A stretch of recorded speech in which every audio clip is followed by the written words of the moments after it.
bienvenida a quienes nos acompañan de la región de Texcoco, de Jilotepec, Tejupilco, Ixtapan de la Sal, bienvenidos, de Amecameca, Nezahualcóyotl, Valle de Bravo, Metepec, Toluca, Naucalpan, Cuautitlán Izcalli, Ecatepec, Zumpango, Atlacomulco, maestras, maestros, directores, asesores metodológicos, supervisores escolares, titulares de las 14 regiones, también compañeras y compañeros de los equipos técnicos de la Dirección General de Educación Preescolar, de Educación Secundaria, de Inclusión y Fortalecimiento Educativo y de las instancias staff de la Subsecretaría de Educación Básica y de la Secretaría de Educación.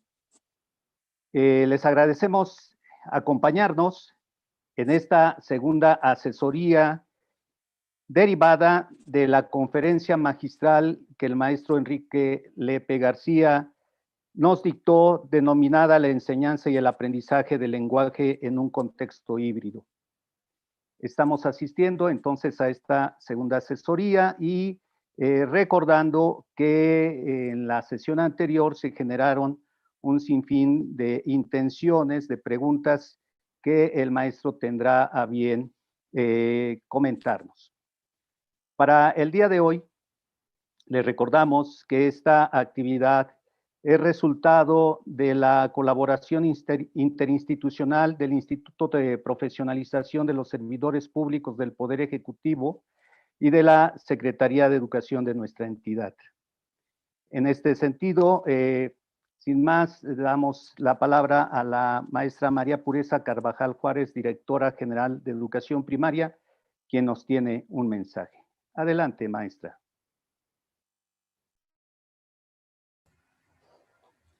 Muy buenos días a todos. Bienvenidos.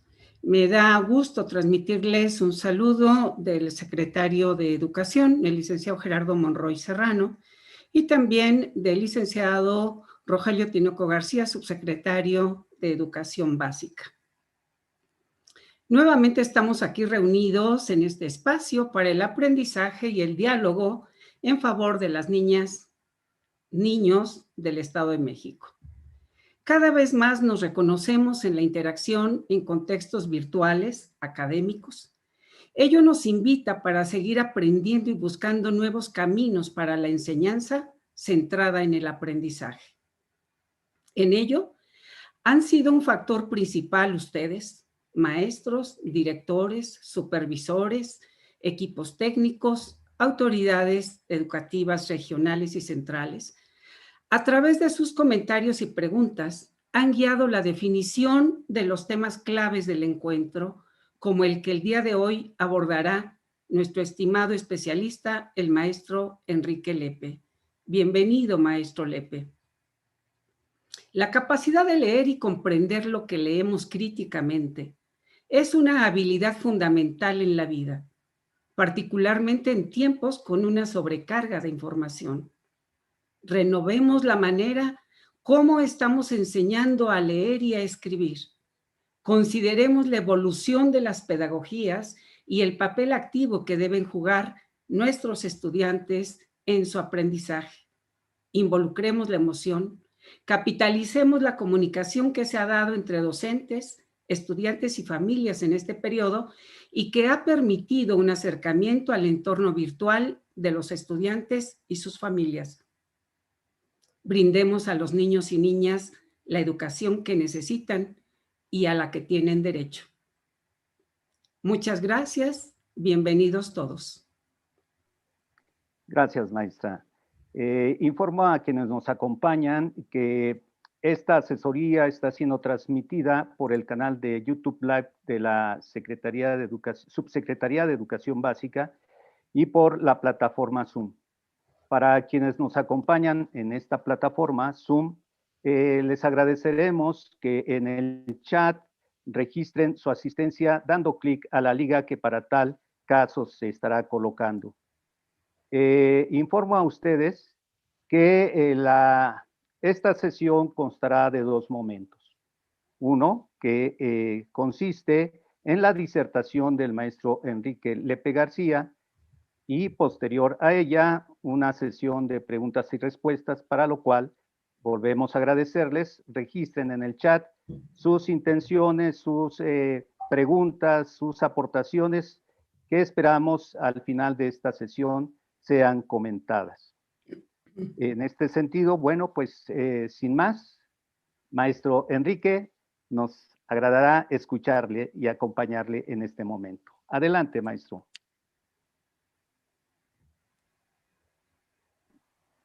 Muchas gracias.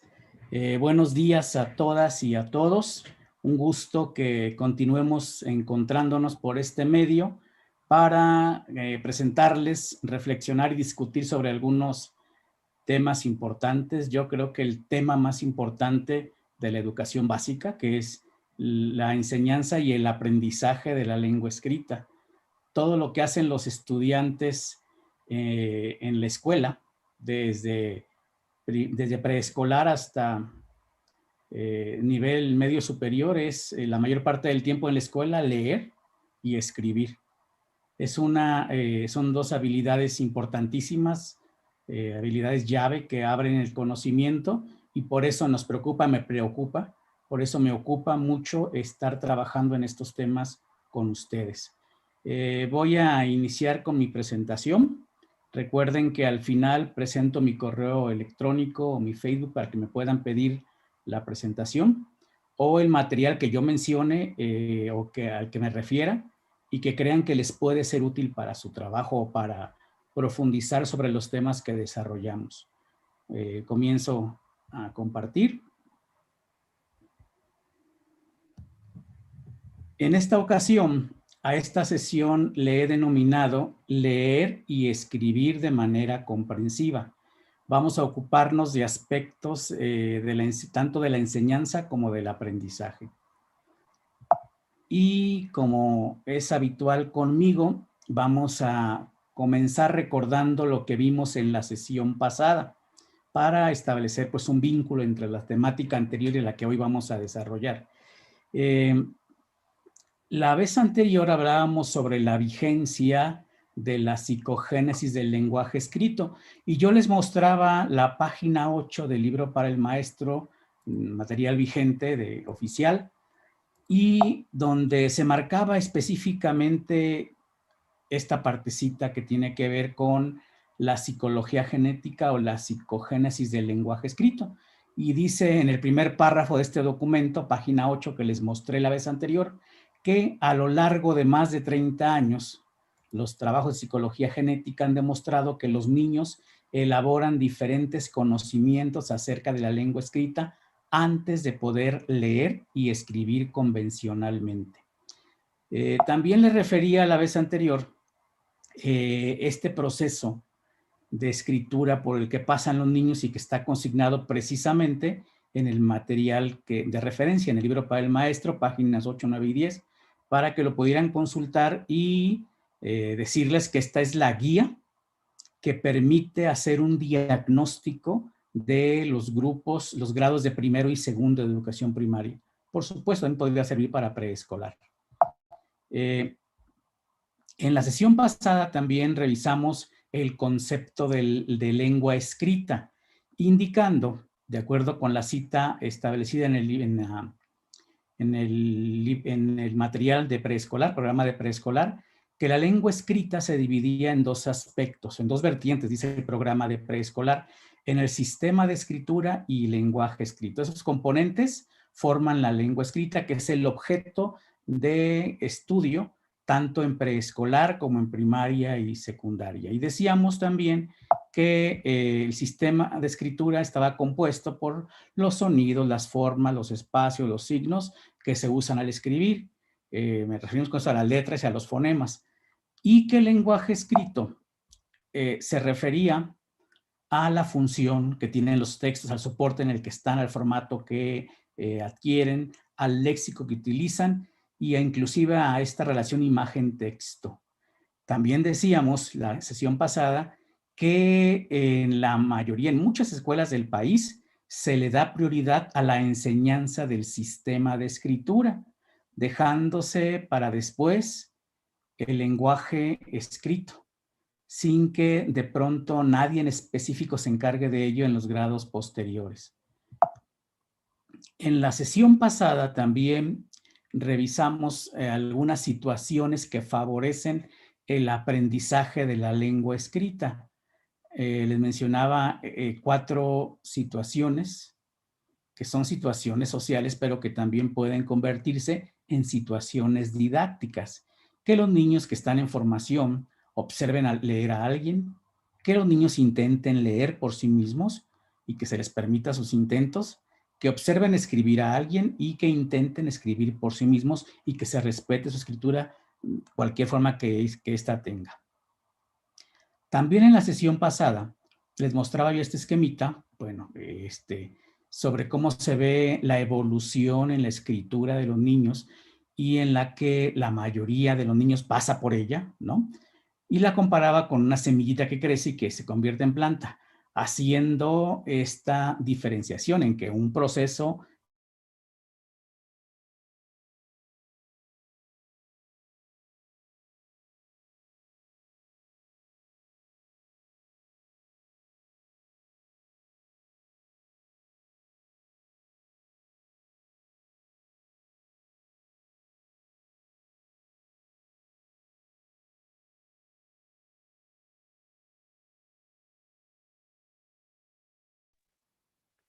A nuestro auditorio le pedimos un poco de tolerancia, seguramente un problema de señal de internet con el maestro Enrique. Les solicitamos amablemente, permitan un momento. Ya estoy de regreso, Ya no sé está. qué pasó, nunca me había pasado, No se se preocupe. conectó. Volvemos a la presentación. No sé si alcanzaron a escuchar esta explicación. Maestro Modesto, ¿me ayuda? ¿Sí vieron, sí alcanzaron a escuchar esto antes de mi corte?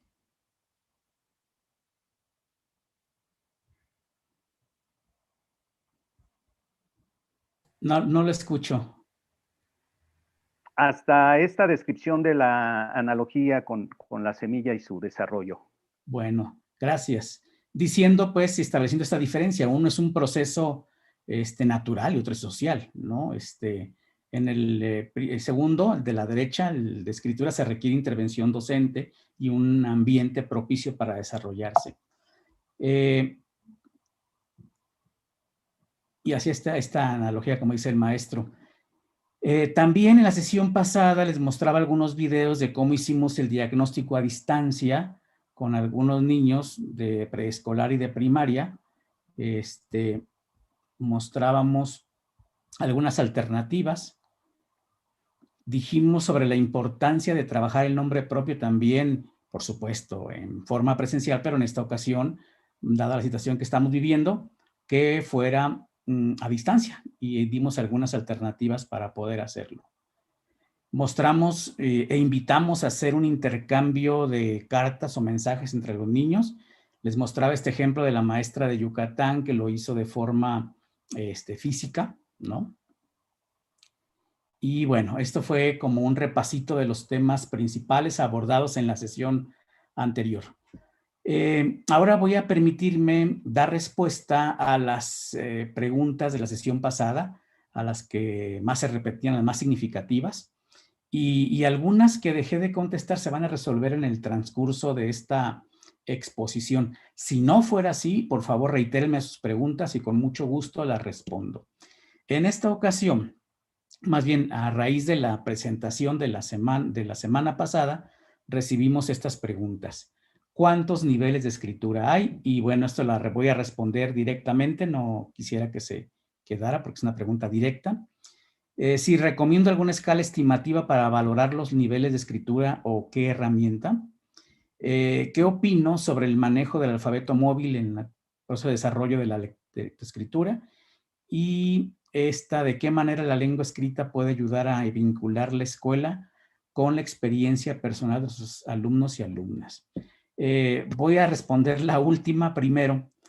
Es decir, ¿cómo se puede vincular la experiencia de cada niña y cada niño con la escuela, sobre todo en respecto de la lengua escrita? Pues en el momento en que la escuela tome como objeto de estudio, como objeto de enseñanza, como objeto de aprendizaje los textos que rodean la vida de los niños. Esa es la forma en que se vincula, que los niños acudan a la escuela y no observen unos textos que no se ven en su realidad y que además a los cuales no les encuentran sentido. Ahora bien, respecto de los niveles de escritura, Emilia Ferreiro clasifica las escrituras de los niños en 4 niveles, en 9 categorías y en 22 subcategorías. Podemos decir así en forma de síntesis muy simplificado, que los niños recorren 22 pasitos desde que empiezan a diferenciar dibujo de texto hasta que escriben de manera convencional. 22 subcategorías, 22 pasitos y 9 categorías y 4 niveles. Esta información la obtuve en un texto que viene en la bibliografía, que les voy a presentar al final, de Emilia Ferreiro, que se llama Análisis de las perturbaciones de la lengua escrita en los niños. Al final está la referencia completa. Sobre la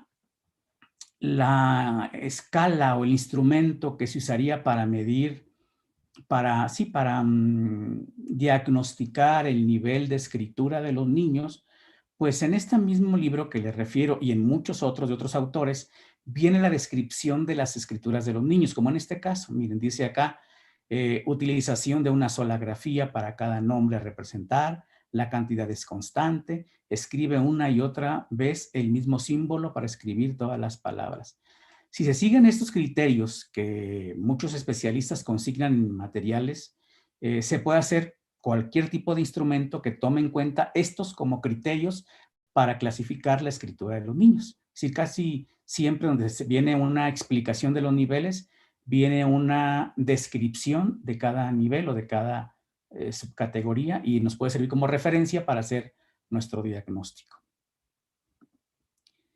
¿Qué opino sobre el uso del alfabeto móvil? Pues bueno, estoy de acuerdo con el uso que propone el libro para el alumno vigente, oficial, y les traje como muestra la página 213, donde se ve recortables para que los niños utilicen el alfabeto móvil para armar diversas palabras en un proceso de actividades que se marcan en el material. Entonces, en síntesis, estoy de acuerdo que se utilice el alfabeto móvil. Ojo, el alfabeto móvil tendría que usarse en un contexto, como venimos diciendo, de uso de lenguaje consentido, de un lenguaje social, de un lenguaje que se pueda tener un destinatario, que pueda ser usado pues realmente tanto en el salón de clase como fuera de él. Más preguntas de la sesión pasada. ¿Por qué hay un retroceso en la escritura de un niño que aprendió a hacerlo en preescolar y cuando entra a primaria comienza a tener un retroceso en la calidad de la escritura? Las siguientes son por el estilo. ¿Se debe entonces permitir escribir sin dar mayor importancia al trazo y la ortografía? ¿Qué pasa cuando los niños no reconocen ni las vocales ni las consonantes, aunque se ha trabajado con diversas estrategias? ¿Cómo trabajar con alumnos que no recuerdan las vocales y las consonantes, aunque hemos estado trabajando? Bueno, pues el hecho de que los niños no recuerden algún conocimiento significa precisamente que ese conocimiento no ha sido significativo.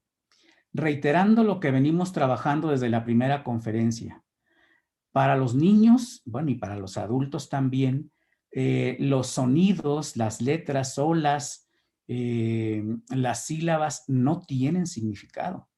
Y entonces es difícil retener en la mente, en la memoria, fragmentos del lenguaje que no significan nada. Entonces los niños obviamente, por eso se responde la primera pregunta con esto, pues pareciera que tienen un retroceso porque lo olvidan, ¿no? Si fuese un texto significativo, como el nombre de los niños, por ejemplo, como una lista de sus juegos favoritos, como el nombre de su mascota, como un cartel para encontrar una mascota perdida, seguramente los niños lo recuerdan perfectamente, no dentro de 1, sino dentro de 2 o 3 años. Entonces, lo que me revelan estas preguntas es que el aprendizaje de los niños no ha sido significativo, por eso no lo recuerdan. Y además recuerden, me estoy refiriendo a las últimas 2 preguntas, que no recomendamos iniciar el proceso de enseñanza de la lectura y la escritura ni con vocales ni con consonantes aisladas, sino con trabajos en textos completos, significativos y de circulación social. Algo específico sobre la segunda pregunta. Se debe entonces permitir, yo creo que no debemos dejarle a los niños ninguna oportunidad de decirle, no, no escribas, ¿no? Permitir, no, pues por supuesto, tienen derecho a escribir los niños y hay un momento en el que no es importante el trazo ni la ortografía, ¿no? Hay un momento. Después, el mismo niño o propiciado por el docente o la docente buscarán formas de preocuparse por el trazo y la ortografía. Pero hay que ver en qué momento de la evolución están los niños. De acuerdo con los materiales oficiales, la ortografía debería comenzarse a trabajar en segundo. Esto no quiere decir que si hay niños con inquietudes desde primer grado, desde preescolar, pues se aborde cuando al niño le surja la inquietud de saber si una palabra va con esta o con otra letra. Entonces hay que permitirles a los niños, por favor. No hay que negarles el derecho de escribir. Las últimas preguntas son estas dos. Bueno, venían en un solo bloque, pero son dos preguntas. Las estrategias son buenas. Usted dice que son lentas. ¿Esto lo deben saber los directivos? Yo digo, pues sí lo deben saber. Todo el mundo debe saberlo. Los directivos, los padres de familia. ¿Por qué las autoridades a principios de diciembre pasan a tomar lectura a los alumnos de primero?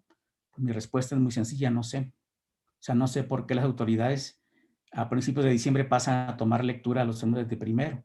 Quizá quieran hacer una evaluación, pero deberían saber de qué manera leen los niños al inicio del primer trimestre del ciclo escolar. Sin embargo, las preguntas me sirvieron para revisar lo siguiente. En la página 73 del programa oficial vigente, en la página 73 del programa oficial vigente dice: a lo largo de los 2 primeros grados de la educación primaria, los alumnos afrontan el reto crucial de alfabetizarse, de aprender a leer y escribir.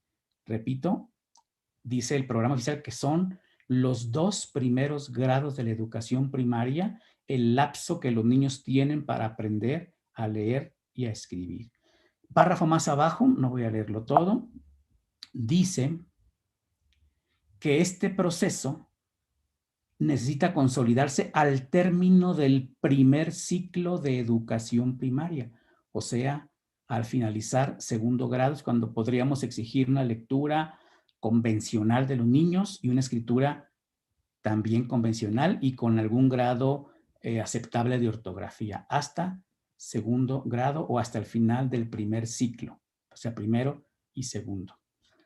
Pero también quise traerles el programa de preescolar en la página 189.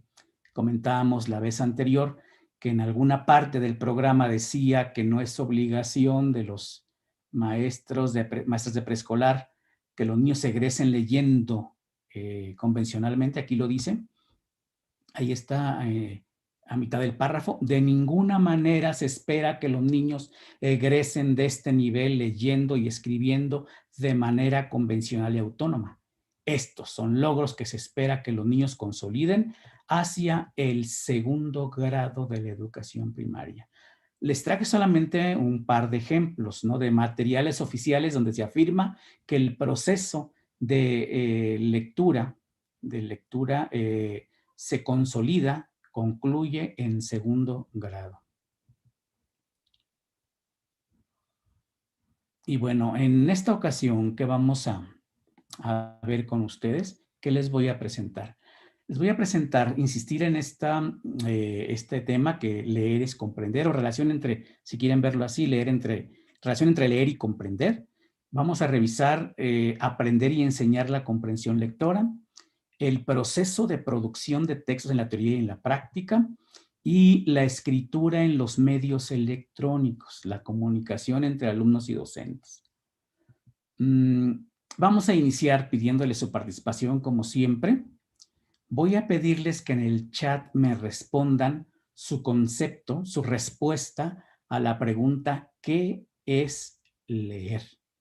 Yo en este momento voy a comenzar a revisar su respuesta para poder discutir algunas cosas que quisiera poner en tela de reflexión con ustedes. Entonces, ayúdenos, por favor, escribiendo su respuesta en el chat a la siguiente pregunta. ¿Qué es leer? Dejo de presentar para poder leerles algunas de las respuestas.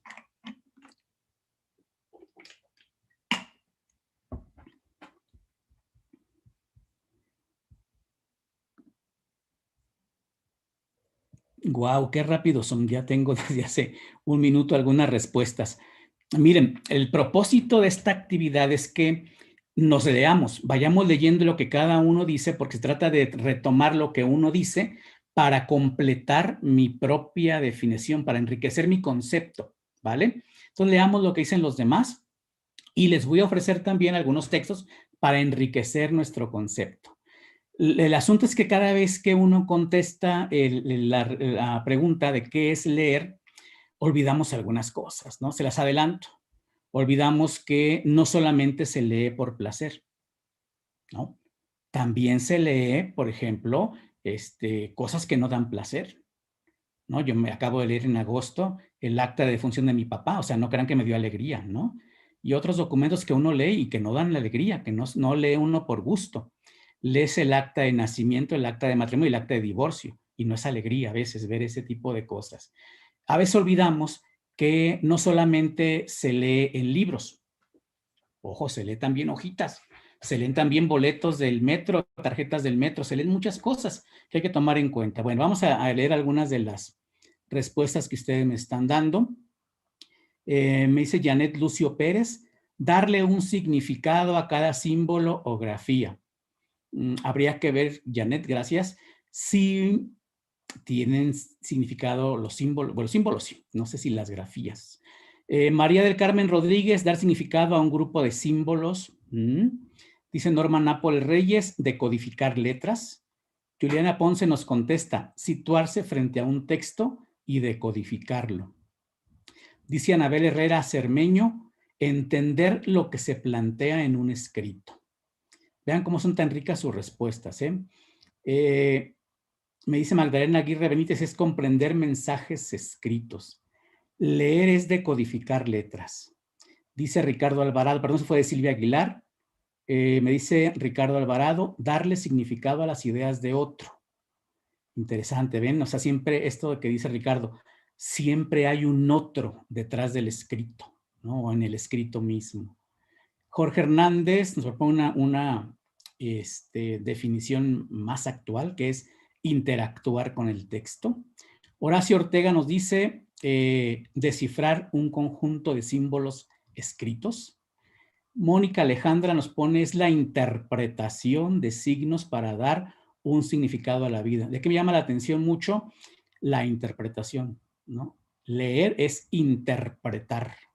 Lo mismo dice Rocío García, coincide Rocío García con Mónica Alejandra en que es interpretar textos escritos y además agrega interactuar con un autor a través de lo que ha escrito. Y un autor puede ser un compadre que nos manda un mensaje de texto también. Montserrat dice que es decodificar. Leticia Solís, dar significación a signos, decodificar un sistema de signos, comprender e interpretar el mundo, dice Cooper Daniel. El anterior fue de Elena Delgado y Leticia Solís, a quienes agradezco mucho que estén escribiendo. Edgar Sánchez dice, expresar intencionalmente un texto escrito. Juan Pablo Ortiz me dice, es un proceso elevado de la mente que consiste en decodificar símbolos, comprenderlos y darles significados. Es el proceso de interacción que establece el lector con el texto escrito a partir de experiencias y conocimientos previos. Esto es de Sonia Guadalupe Alanusa.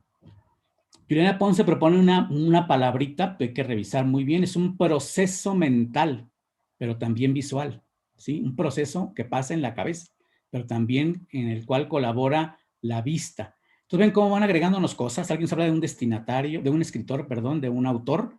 Alguien nos dice que es un proceso, Otro que este proceso es mental y visual, que es interactuar con el texto. Leer es interactuar con el autor. Interpretar y comprender un texto. Leer es decodificar las letras. Este de Susana López se parece mucho a lo que decía el programa de 2000. Leer es interactuar con un texto, interpretarlo, reflexionarlo con un fin específico. Excelente. Bueno, vamos a ir acercándonos.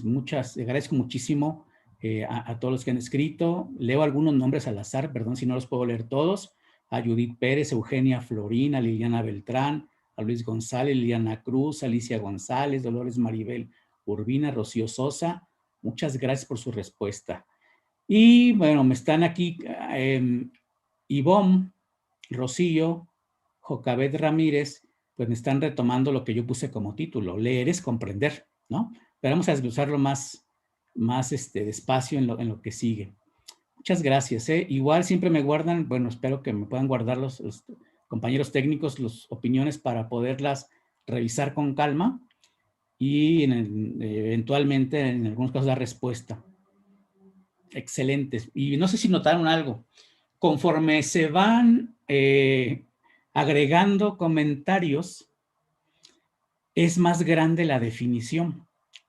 Quiero pensar que porque han estado retomando lo que los demás dicen, ¿no? Por ejemplo, en uno de los últimos opiniones de Ana Elizabeth, para eso Guerrero tiene 4 renglones. Leer es un proceso que implica el uso de los sentidos para interpretar signos, símbolos, imágenes. Agrega ya imágenes como un aspecto importante de la lectura que transmiten diversidad de mensajes, ¿no? Y me parece que si siguiéramos, agregaremos más elementos a la definición de leer. Pero vamos a apuntalar con algunos textos que les traigo. Muchísimas gracias por participar. Miren, les voy a pasar este textito que se ve en pantalla y les voy a pedir otra tarea muy sencilla, subrayar la definición de lectura que se incluye en cada párrafo. Son 1, 2, 3, 4, 5, 6 párrafitos. Y solo pido una rayita, va a ser un rengloncito, medio renglón, lo que tenga que subrayar. Se los voy a mandar para que me hagan favor de revisar el textito y subrayar la definición.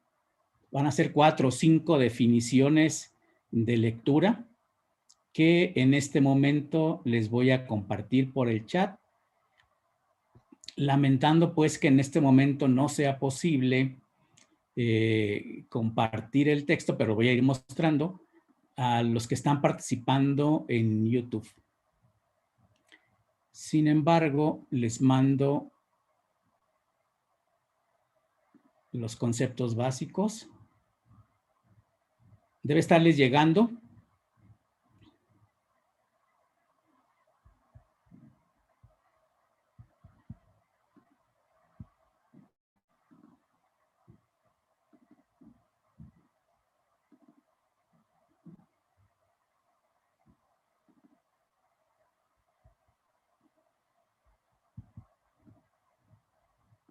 Bien, entonces les pido por favor que subrayemos los conceptos de leer y escribir y yo les voy a mostrar mi propio subrayado a ver si coincidimos. Es una compilación de parrafitos que hice de diferentes textos. Abajo viene la referencia bibliográfica. Para quien nos ve a través de YouTube, le puedo hacer llegar este documentito con muchísimo gusto. Si me escribe a mi correo, el correo lo voy a poner al final de la presentación. Pero si logran captarlo así oralmente, se los digo de una vez mientras los demás están subrayando. Mi correo electrónico es enriquelepe, que es mi nombre, un apellido, con puras minúsculas, sin espacios, enriquelepe@yahoo.com.mx. Me escriben y les mando y todo el material que veamos en esta sesión. Bien, estoy suponiendo que ya están subrayando las definiciones de lectura de cada párrafo. Les voy a compartir las mías. En el primer texto, que es un libro que se llama Dislexia y dificultades de aprendizaje, aportes de la clínica y la educación, de un libro publicado en Argentina por la editorial Novedades Educativas, les compartí este texto que ahora les comparto y en el que encontramos esta definición. La lectura y la escritura son consideradas habilidades mecánicas de sonorización. Bueno, y luego se refiere también a la escritura. Y viene otra que dice, se identifica leer con descifrar. Pero más abajo viene otra propuesta, dice, lectura y escritura son consideradas prácticas sociales y comunicativas. Y una vez que subrayé estos dos conceptos, que son contrarios, por cierto, lo que hice fue hacer un resumen, un esquema, para que resumiera las ideas, ¿no? El rojo dice habilidad mecánica de sonorización, que es la primera, o descifrar y sonorizar. Y entonces lo comparo con la otra definición en verde, que es que leer y escribir son prácticas sociales y comunicativas. Pero hay un apunte en medio de esos dos subrayados que quiero destacar y que lo puse acá. Estas concepciones, las rojas, estas concepciones han sido cuestionadas y superadas desde hace décadas por investigaciones psicolingüísticas, psicogenéticas, sociológicas y didácticas. Eso dice ahí en medio del párrafo, ¿no? Que esta idea de que leer es sonorizar, decodificar, descifrar y sonorizar, fueron cuestionadas ya hace mucho tiempo, justo por la psicogénesis del lenguaje escrito. De ese mismo libro, pero en otro párrafo, vienen otras definiciones que le comparto. La lectura dice en el primer renglón, es un activo proceso de construcción. Ya ahí aparece la palabra que algunos de ustedes usaron en su definición en el chat, un proceso activo. La lectura, dice en el segundo párrafo, es un proceso de construcción de significados. Y están citando ahí a Frank Smith, un libro que recomiendo. Está aquí en México publicado por Editorial Trillas. Dice, bueno, esa es una definición. Ahí están las dos. Vamos al tercer fragmento del libro que les compartí. Este es un fragmento del programa de estudios de español del año 2000, cuando estaba todavía vigente el programa Pronales, y era un programa nuevo, en el cual, perdón, dice lo siguiente, perdón. Lo puse porque algunas personas pueden cuestionar lo que acabamos de leer, que leer no es decodificar, sino comprender. Algunas personas piensan que primero viene un proceso de decodificación y posteriormente llega la comprensión. Pero yo traje a colación este fragmento del programa de estudios de español del año 2000, donde dice, en muchas ocasiones se considera que primero debe lograrse que los niños lean de corrido, porque la comprensión vendrá después. Sin embargo, cuando se comienza a leer mecánicamente, es muy difícil cambiar después la forma de lectura. Afortunadamente, desafortunadamente, muchos de ustedes me lo pueden comprobar y atestiguar. Hay muchos niños en tercero, en cuarto, en quinto, en sexto, que leen a una velocidad extraordinaria, magnífica dicción, pero les preguntas de qué trata y no entienden, lo cual indica que habrán hecho una lectura mecánica y que no se les quitó ni en segundo ni en tercero, ¿no? Y a veces nunca. Esta lectura mecánica se identifica porque va fragmentando la lectura en voz alta en sílabas o en sonidos. Y vamos a escuchar a una niña que lee mecánicamente.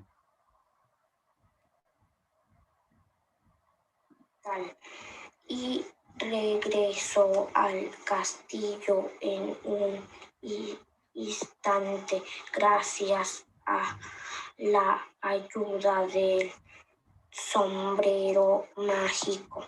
La princesa más hermosa que nunca se encontraba en el patio ahora sin el velo que cubría su rostro. El águila y la gallina eran los hermanos del joven, quienes también fueron liberados del hechizo y pronto celebraron el matrimonio de la princesa y el valiente joven, y todos vivieron felices para siempre. Seguramente habrán escuchado estas formas de leer de muchos niños, ¿no? Y es seguro que luego que les preguntamos de qué trató el texto, no saben decir, ¿no? Y se ve la dificultad y cómo va fragmentando el texto, ¿no? Y quizá podamos entrenar a esta niña para que lo haga más velozmente y de corrido, como decimos, pero es probable que, como dice el texto, difícilmente se le quite esta lectura mecánica para pasar a la comprensión del texto. De otra autora que yo leo mucho, más bien releo a cada rato, es Montserrat Fons, de 2004, editorial Grao, un libro que se llama Leer y escribir para vivir, alfabetización inicial y el uso de la lengua escrita. De ahí les compartí este fragmento, en el cual afirma ella: leer es el proceso mediante el cual se comprende el texto escrito. Aquí palabras clave: leer es un proceso y el texto se comprende. Y nos recomienda, más bien nos dice de dónde obtuvo esta definición, de una autora que vamos a escuchar y a leer más adelante. Dice: de este modelo interactivo quiero destacar la relevancia que tiene el término comprensión, ya que sobre este concepto de lectura hemos elaborado nuestra propuesta. Luego dice, o más bien subrayamos, leer quiere decir comprender. Y al final remata con una frase, dice: cualquier actividad de lectura debe implicar comprensión. Si no lo está comprendiendo el niño de preescolar, si no lo está comprendiendo el niño de secundaria, no está leyendo, ¿no? Más allá de la decodificación, leer es comprender, y cualquier actividad de lectura debe implicar comprensión, dice Montserrat Fons. Vamos a revisar el tema 2. La vez pasada me pasé con media hora, yo no quiero hacerlo el día de hoy, por eso voy así, a este ritmo. Si me dicen en el chat que vaya más despacio, que repita algo, yo con mucho gusto, o que vaya más lento en alguna explicación, con gusto lo hago. Bueno, vamos a hablar ahora de este tema que parece obvio, ¿no? Que la comprensión lectora se puede aprender y se puede enseñar. Es decir, no aparece, no se crea así de pronto, no es espontánea, no es un espíritu, no, es un objeto que se enseña, por llamarle así, es un objeto de conocimiento que se aprende y que se enseña. Y entonces les había prometido traer a Isabel Solé, pero antes de que ella opine, quisiera invitarles a participar en con esta otra pregunta. ¿Qué pasos les han dicho que debe seguir para comprender un texto? Puede ser un paso, pueden ser 2, pueden ser 10, 5, los que ustedes hayan leído o de preferencia les haya sugerido algún maestro en la primaria, en la secundaria. ¿Qué pasos te han dicho que debes seguir para comprender un texto? Voy a leerlos en el chat. Igual los invito a leernos porque aprende uno de los demás. Vamos a leernos y yo voy a leer en voz alta lo que ustedes me están compartiendo en el chat. A ver.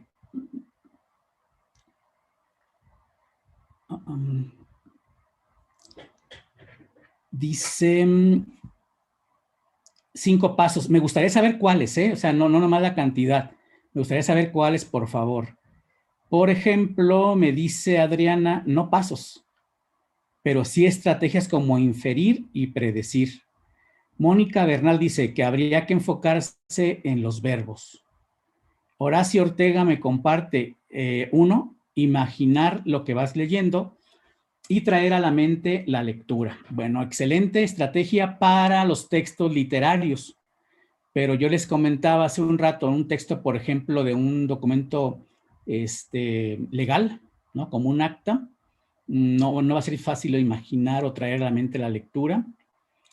María de Carmen dice que a ella le enseñaron a leer por oraciones o párrafos, identificar palabras clave y explicar con las palabras del alumno. Luis González dice que nada más una estrategia le enseñaron, que es identificar el título. Cecilia León dice que le enseñaron a subrayar las palabras desconocidas, ir haciendo anotaciones por un costado y leerlo 2 veces. Bueno, a mí me encantan estas estrategias que están compartiendo, pero vayan tomando en cuenta que no todas aplican para todos los tipos de texto. Por ejemplo, subrayar palabras desconocidas, ¿no? Si es una sola frase, ¿no? Vine, vive en sí. Frase célebre, a ver, caray, subrayar las palabras desconocidas, a veces ninguna palabra es desconocida, solamente que la estructura de la oración la vuelven complicada. Asociar lo que se lee con algunas situaciones con la vida cotidiana, leer un pequeño párrafo y expresar tu opinión acerca de lo que leíste, leer correctamente las palabras, subrayar ideas importantes, subrayar lo más importante sin saber si es lo más exactamente. Rocío me da pie para enfatizar esto. Dice, me enseñaron a subrayar lo más importante sin saber si eso es lo más importante. Justamente lo que nos falla a muchos maestros es decir cómo determinas lo que es importante en un texto, ¿no? Te decían, subraya lo más importante. Híjole, nos va a decir Isabel algo sobre eso. Buscar el significado de palabras que no conozco. Eso me lo comparte Janet Lucio.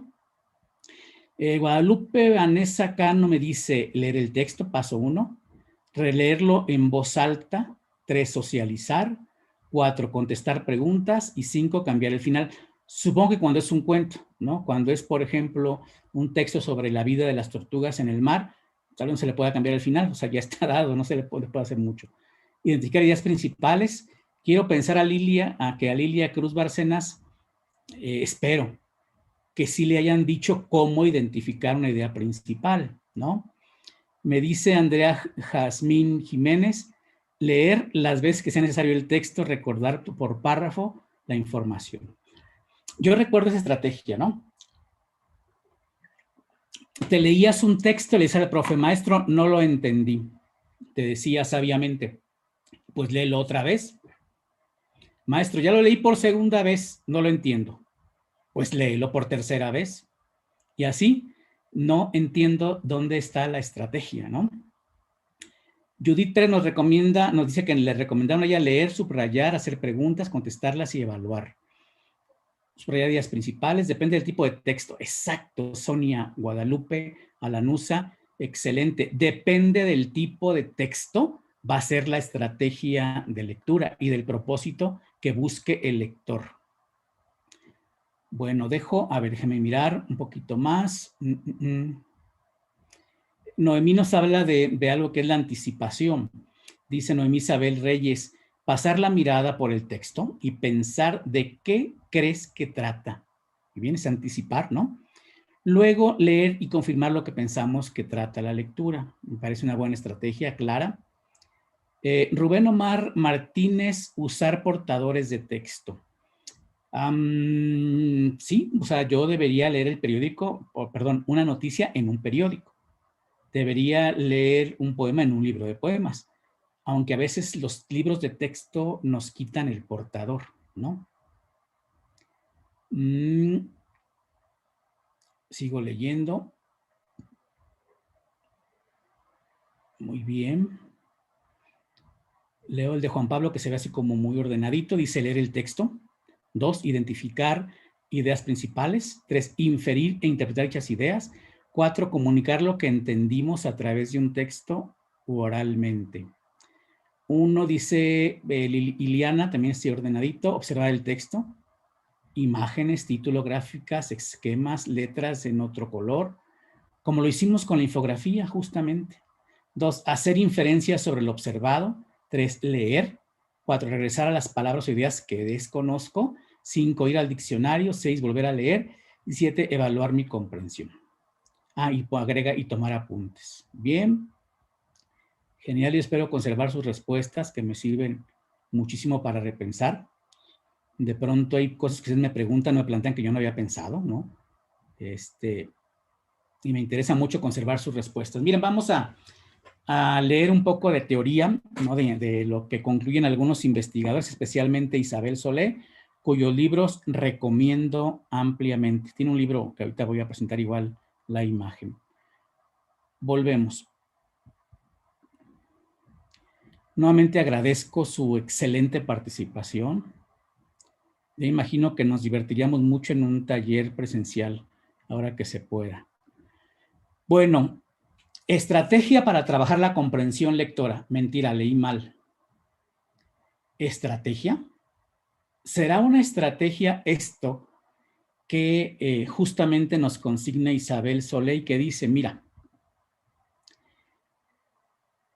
es muy común, es muy conocida esta estrategia, estos pasos. Primer paso, lectura en voz, imagínense un salón de clase.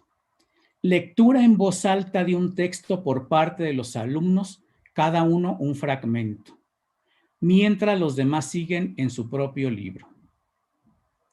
Si en su transcurso el lector comete algún error, este suele ser corregido directamente por el maestro o a sus requerimientos por otro alumno. Paso 3. Una vez que se termina de leer, tiene lugar una serie de preguntas relativas al contenido del texto, formuladas por el profesor. Paso 4. A continuación suele realizarse una ficha de trabajo más o menos relacionada con el texto leído y que puede dedicarse a aspectos de morfosintaxis, ortografía, vocabulario y eventualmente a la comprensión lectora. Creo que muchos de nosotros hemos visto o hemos practicado, yo seguramente lo practiqué antes de conocer otras cosas, y poníamos a los niños de un grupo a leer en voz alta el texto, cada quien un pedacito. Si se equivocaba, corregíamos o le pedíamos a otro que lo corrigiera. Después de la lectura, le hacíamos preguntas, un cuestionario. Después, a veces una ficha de trabajo como para resumir el texto y revisar mucho la sintaxis, la ortografía, el vocabulario, ¿no? Y a veces si entendimos alguna cosa. Pues yo le puse a esta estrategia, a esta secuencia, estrategia entre signos de interrogación, porque dice esta mujer, Isabel Solé, lo siguiente. En mi opinión, dicha actividad se refiere en este caso a la evaluación de la comprensión lectora. O sea, el hecho de leer un texto y luego dejar preguntas o una actividad, dice, es evaluar la comprensión lectora, no es enseñar comprensión lectora. Leo, sigo leyendo. Al plantear preguntas sobre el texto leído, el profesor obtiene un balance del producto, una evaluación de lo comprendido, aunque a veces también se ponga en duda esto, ¿no? Pero supone que con esto el maestro obtiene una evaluación de lo comprendido. Esto no lo dice, al menos yo no se lo oí verbalmente a Isabel Solé, sino lo consigna en este libro que decía yo recomiendo mucho, que es Estrategias de Lectura de la editorial Grau. Dice más al respecto de esta secuencia que hemos presentado. Dice, sin embargo, en esta secuencia no se interviene en el proceso. que conduce a ese resultado. No se incide en la evolución de la lectura para proporcionar guías y directrices que permitan comprenderla. En una palabra, y aunque suene fuerte, dice Isabel Solé en este libro, no se enseña a comprender.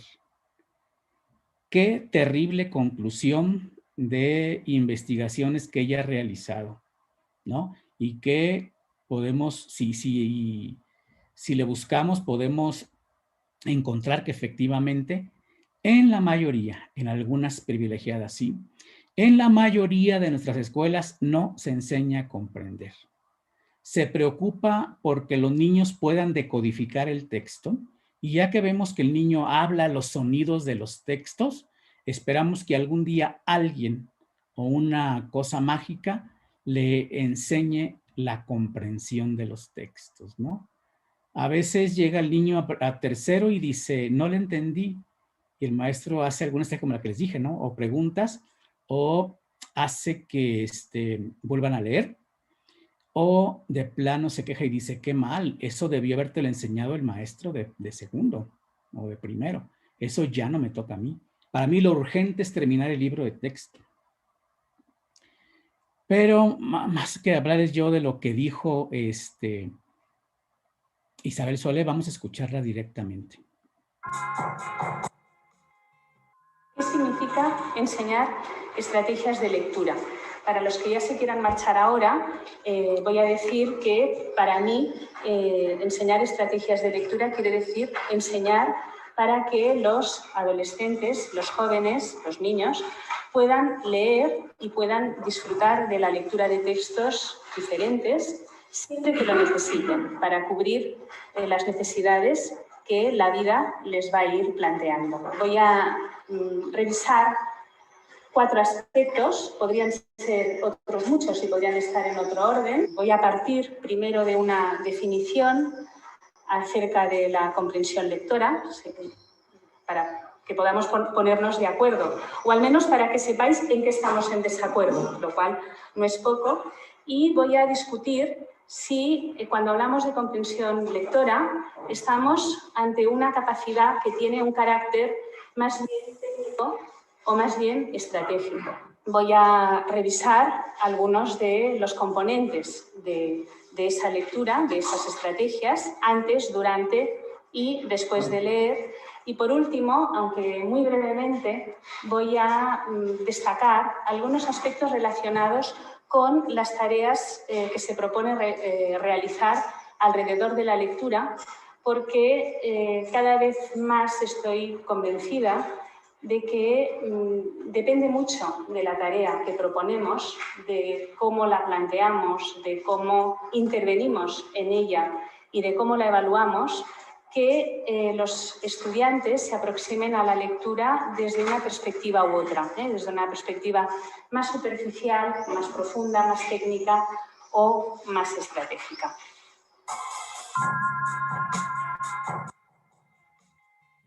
Desde los años 80 del siglo XX se ha ido imponiendo una definición o un modelo sobre la lectura según el cual leer, el producto de la lectura, la comprensión, es el producto de una interacción entre un lector y el texto. Quizá os parezca que no tiene, digamos, mucho contenido. Con mucha frecuencia la lectura ha sido casi siempre decir lo que dice el texto, ¿no?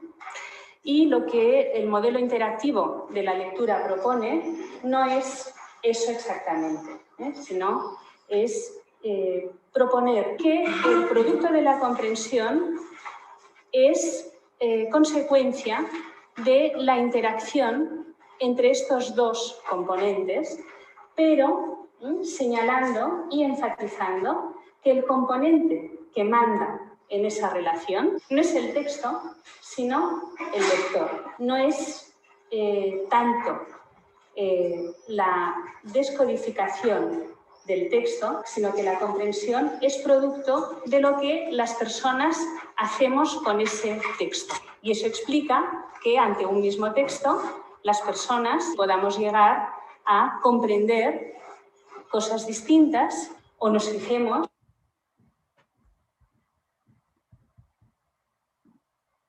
Bueno, pues aquí nos ofrecen este fragmento de video Isabel Solé, una reflexión importante, ¿no? Y que, bueno, a mí cuando la escuché y cuando leí sobre el tema, pues me preocupó mucho, porque antes yo decía que comprender era identificar lo que quiso decir el autor, ¿no? Y aquí nos dice ella, no, en el proceso de lectura, este producto que es la comprensión de lectura es más bien lo que construye el lector con base en el texto. Y además dice, entonces las personas comprendemos de diferente manera un mismo texto. Lo importante aquí es lo que cada quien construye, ¿no? Yo suelo, a ver si lo puedo hacer la siguiente sesión, una actividad, ¿no? Donde les pongo un texto a los maestros y luego les pregunto cuál es la idea principal. Creo que se los había contado en la conferencia. Y si tengo 40 profes o 30 o 50, pues cada uno me dice una definición diferente, ¿no? Una idea diferente del texto. Y cuando les pregunto, oigan maestros, me dieron respuestas diferentes. ¿Quién está bien? Todos maestros, todos estamos bien. Bueno, profes, ¿y quién está mal? Nadie, profe, nadie está mal. Digo, bueno, se los acepto si así me lo aceptan con los niños. Cada niño les va a dar una idea diferente sobre el mismo texto.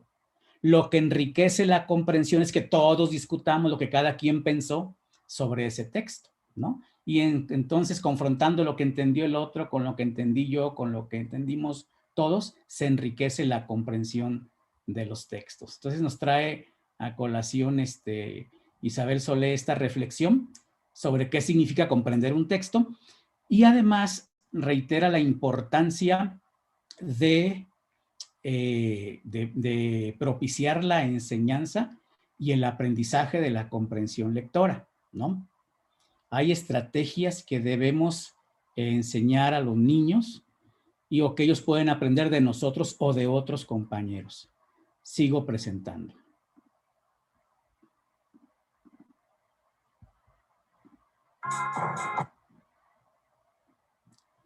Sobre el tema 3, y vamos a la mitad ya de esta plática con ustedes, el proceso de producción de textos en la teoría y en la práctica. Vamos a ver algunos ejemplos prácticos y vamos a revisar un par de textitos también que hablan teóricamente y metodológicamente sobre este proceso.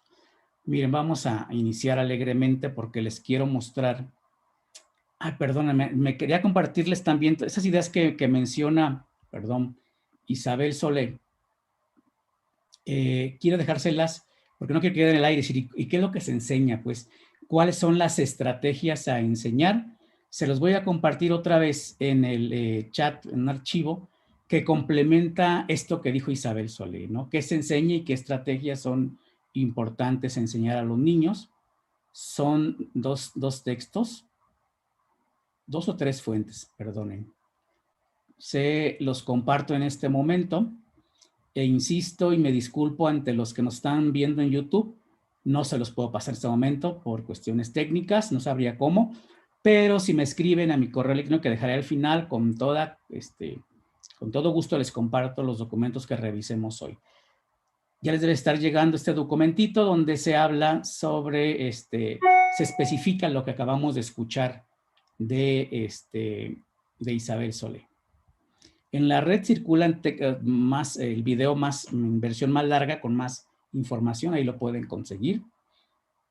Y ahora sí voy a compartir con ustedes el proceso de producción de textos. Miren, les voy a mostrar primero algunos maravillosos textos escritos por niños.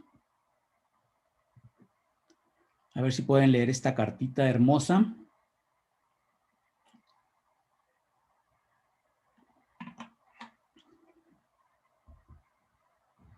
Valiosísima porque es la primera carta que escribe un niño de primer grado. El texto original, por si no alcanzan a leer su escritura, Aquí está.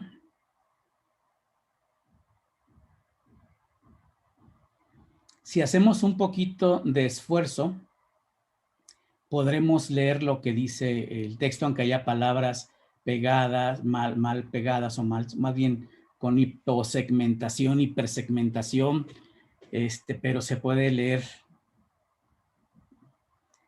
esta carta que ahorita les comparto. El documento fue extraída de Haceres, Quehaceres y Haceres con la lengua escrita, que he recomendado en las 2 últimas sesiones.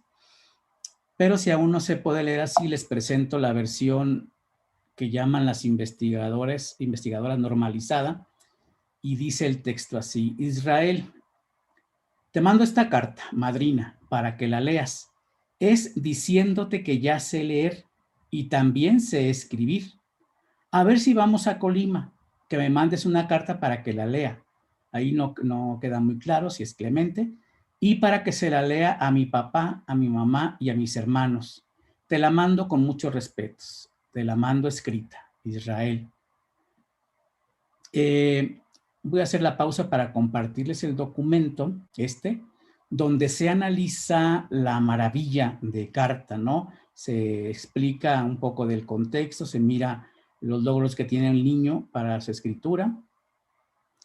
Y creo que sería el último documento que les comparto, que se llama La Primera Carta. Lo van a estar recibiendo, la primera carta, para que ahí vean el mérito que tiene este niño al escribir esa su primera carta, ¿no? Mientras lo bajan y les llega, les quiero mostrar otros textos maravillosos hechos por niños, como este. Ahí va a ser más complicado que lo puedan leer. El niño está en educación preescolar, pero este texto tiene un destinatario, tiene un mensaje, tiene una firma. El autor es Andrés, de 5 años, y dice: carta a su maestra, bueno, eso no dice, es una carta a su maestra enferma, pero dice: Andrés, Teresita, te quiero mucho, saludo a tu novio, te mando un beso grande, Teresita, quiero que vengas al jardín, chao, ¿no? Maravilloso texto. Tenemos otro más, que dice lo siguiente: mamá, papá, abuelo, abuela, te quiero mucho, Gisela.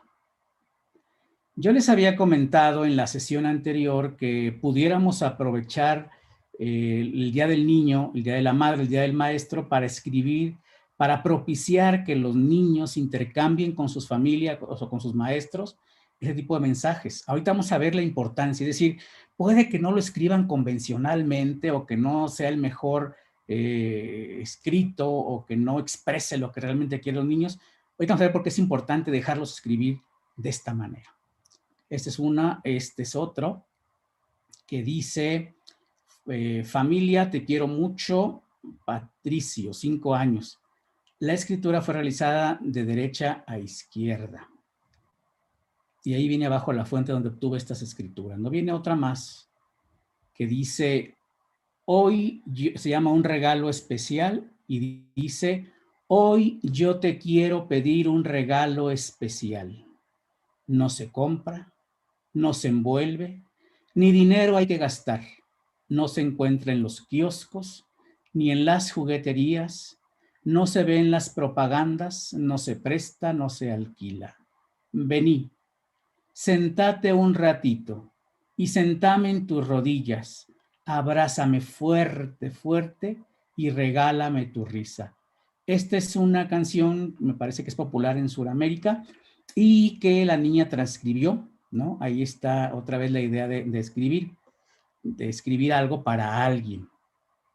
Porque entonces lo que quiero decir aquí, esta parte, es que estos textos son posibles porque los niños tienen un destinatario, alguien que realmente los va a leer, tienen un propósito, ¿no?, de escritura. Y entonces, hablando ya de aspectos teóricos y metodológicos, digamos que escribir es un valiosísimo instrumento de reflexión colectiva que requiere necesariamente una intención y un destinatario. Quiero decir con esto, busquemos que nuestros niños y niñas, aún en tiempos de pandemia, en confinamiento, puedan escribir para alguien con una intención específica. Ahorita pongo como pretexto el 30 de abril, el 15 de mayo y el 10 de mayo, ¿no? Sin motivos para escribir. El escritor es un escribano y solo puede decir lo que le han dicho que diga. No convirtamos a nuestros niños en escribanos, sino en escritores, ¿no? Que puedan expresarse. Sin destinatario, el alumno no se esmerará en pensar qué interesará al lector. Necesita saber que alguien lo va a leer para pensar qué decirle y cómo decírselo. Esta escritura de mandar un mensaje al maestro, al compañero, a la familia, etcétera, dice Kaufman, Castedo, Teruggi, Molinar en un texto que abajo estoy refiriendo, que esta escritura espontánea, en oposición a la copia, es aquella donde los niños expresan libremente todo lo que conocen en cuanto al sistema de escritura, tanto en lo formal como en lo conceptual. Si los ponemos a escribir necesariamente, aunque pensemos que no aprenden nada, aunque creamos que sin la enseñanza del profesor no van a hacer nada, los niños al escribir y pensar en alguien y al querer plasmar la intención, reflexionan, piensan sobre lo escrito y avanzan en el conocimiento de la lengua escrita.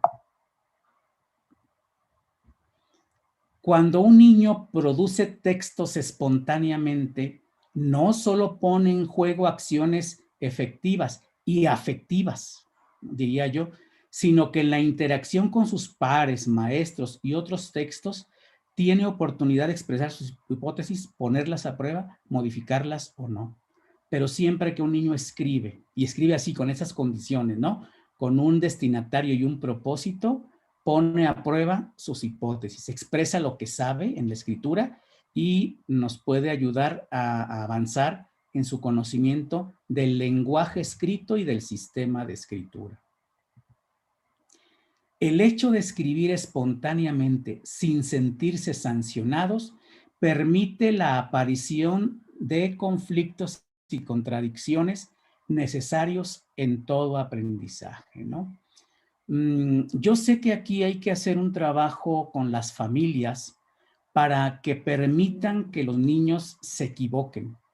A quien me pidió el protocolo la vez anterior, los que yo utilicé para trabajar en línea, se han dado cuenta que insistíamos mucho con los papás en que, bueno, déjelo escribir como él pueda, este es un proceso, va a escribir así, hasta le poníamos ejemplitos, no se preocupe, va a avanzar, como el niño pueda, va a estar correcto, para que sí se permite esa escritura espontánea que los haga ir aprendiendo.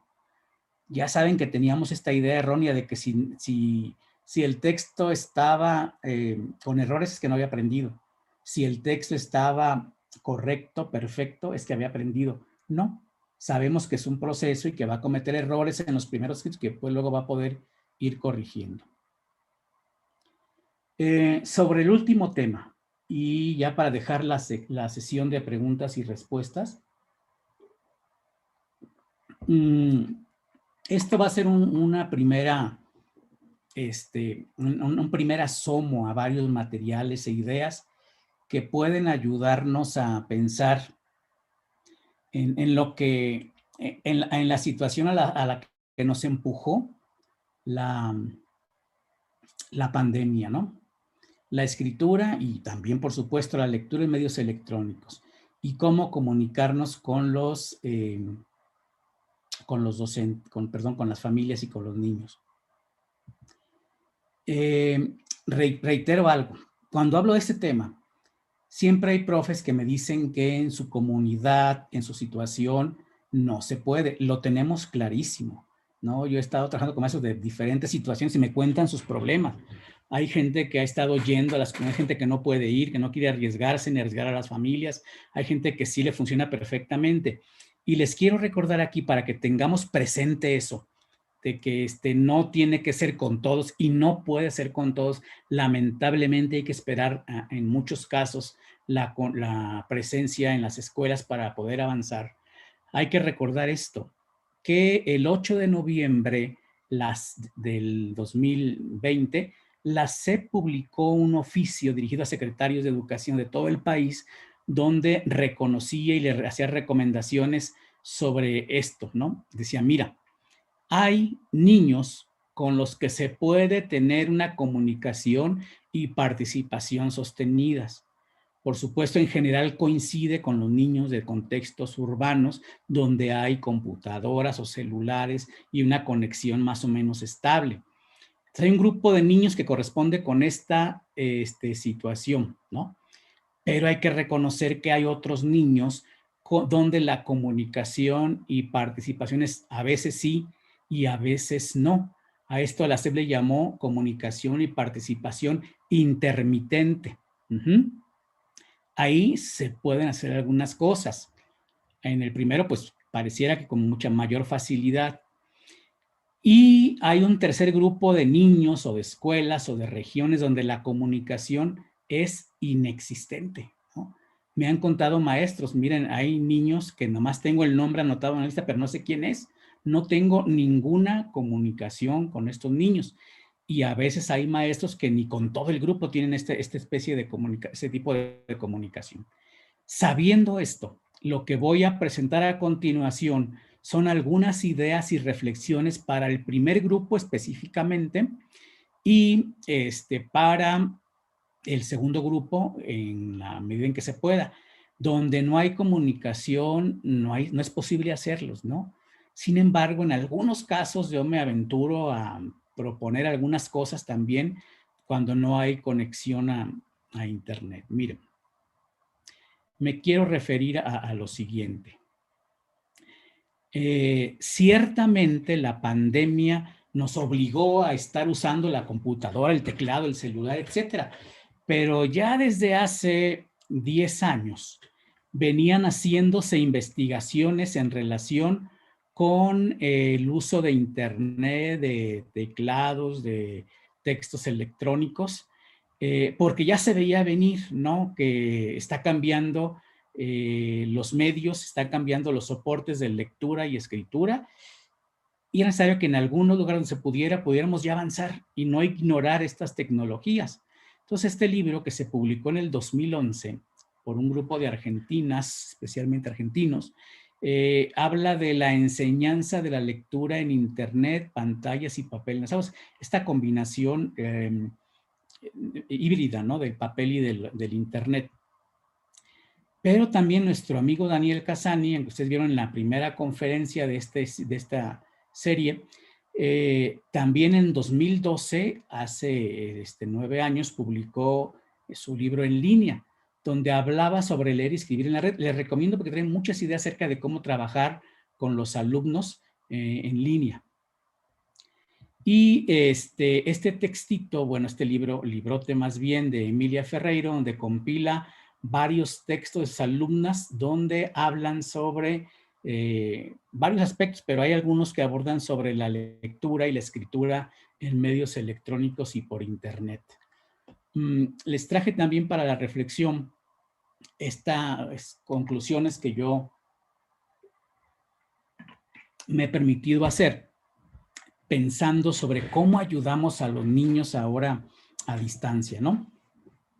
Primera recomendación. En los hogares, en las casas de los niños, hay material escrito. Ya sé que hay en unos hogares más material escrito que en otros, pero por eso hice mi lista de la siguiente manera. Es posible que en el lugar más pobre haya por lo menos etiqueta de envases de refresco o de alguna otra leche, ¿no? Etcétera. Pero indudablemente que en esas casas pobres también hay documentos legales como el acta de nacimiento, alguna cartilla de vacunación, y ya de plano, si no hay eso, es posible que la ropa que los niños usen, aunque sea 2 o 3, traiga una etiqueta, ¿no? Estoy buscando los peores escenarios, pero seguramente habrá en los hogares, en todos, algo para leer. Pero ya yéndonos a un nivel más favorecido, periódicos, revistas y libros, ¿no? Entonces, lo que yo sugiero y recomiendo, y luego ya me pondré a trabajar para ofrecerles estrategias específicas, Ya tengo algunas, pero no va a ser momento para darlas el día de hoy. Que aprovechemos lo que ya existe, ¿no? Que guiemos a los niños para que revisen las etiquetas de los envases, los documentos legales, etiquetas de ropa, los periódicos, lo que haya escrito en casa, ese es lo que tienen que aprender a leer.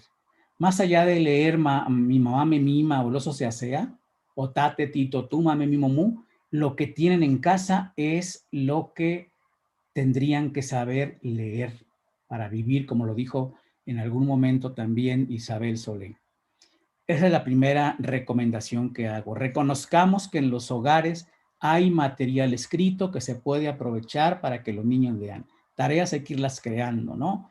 Por ejemplo, en el caso del acta de nacimiento, a ver, vamos buscando dónde está tu nombre, el nombre de los papás, qué otros nombres aparecen, etcétera, la fecha en que naciste. Y en fin, hacer una guía para que se analice el material escrito que existe en casa. Otra recomendación. Necesitamos, aunque ya haya, o si hay poco o hay mucho, también hacerles llegar a los niños, en la medida de lo posible y por las vías que esto se pueda, hacerle llegar noticias, carteles, avisos, volantes, infografías, aunque sea digitalmente una fotografía o en los lugares en que se pueda, pues mandarle esos fragmentos de texto, ¿no? También recomiendo la creación de repositorios, ¿no? Libros en formatos electrónicos para que los niños accedan a leer en estos formatos, ahora que tiene que ser de esta manera, ¿no? Y también, especialmente, recomiendo e insisto, porque lo he hecho muchas veces ya, el intercambio de mensajes escritos. Les presentaba el caso de una maestra de Yucatán, que ella se intercambió físicamente los textos con los niños, enviaban cartas o recados. Ya decíamos la importancia de esa escritura espontánea, comunicativa, entre niños y entre maestros. Por supuesto, y lo tengo aquí entre paréntesis, atendiendo a las medidas de seguridad sanitaria. Hay que cuidarse, ¿no? Y donde no sea posible, donde haya también la posibilidad de hacerlo electrónicamente, hay que hacerlo pues de esta manera. Y aquí también se puede aprovechar para abordar un aspecto que en general olvidamos. También la enseñanza de la oralidad es un aspecto que nos compete a los maestros de educación primaria. Enseñar a hablar y enseñar a escribir son aspectos que a veces descuidamos y que ahora que hay esos mensajes electrónicos se puede aprovechar. ¿Cómo enseñarlo y cómo aprenderlo? Pues como hemos dicho, ¿no? Si a leer se aprende leyendo y escribiendo y escribir, leyendo y escribiendo, a hablar y a escuchar, pues hay que practicarlo, ¿no? Entonces esto también recomiendo como acercamiento a la lectura y la escritura ahora con medios electrónicos. Y ya para cerrar y dejar una media hora para las preguntas y el cierre, fíjense que Daniel Cassani, en el libro que les presenté hace un rato, en línea, tiene muchísima información interesante, pero me gustó rescatar esto. Dice, mira, la tecnología nos va a exigir diferentes aprendizajes sobre el texto escrito y su soporte. Por ejemplo, cuando usamos el bolígrafo, uno aprende a usar la mano, los dedos, a hacer un tipo de letra, etc. Con la máquina de escribir, que fue otra época, había que aprender a usar el teclado, a cómo se movía el carro de la máquina, en fin, a usar las barritas que tiene la máquina. Y fíjense, comparado con esto, observé, vean todo lo que tenemos que aprender cuando se trata de la enseñanza de la lectura y la escritura digital, ¿no? Y dice Daniel, bueno, a modo de ejemplo y sin ser exhaustivo, o sea, sin abordar todo, habla de que hay que saber usar la pantalla. Y ya saben ustedes que hay pantallas que son, que se pueden tocar para moverlas y las que no se pueden, las touch. No usar el teclado, ¿no? Y el ratón, usar cuáles teclas sirven para cada cosa, los botones, usar ya en la pantalla los diferentes iconos, los hipervínculos. hay que saber usar los programas específicos, el Word, el PowerPoint, saber cómo se guarda y se copia un texto. En fin, estaba viendo que esta lista, en primer lugar, deberíamos adquirirla los maestros, ¿no?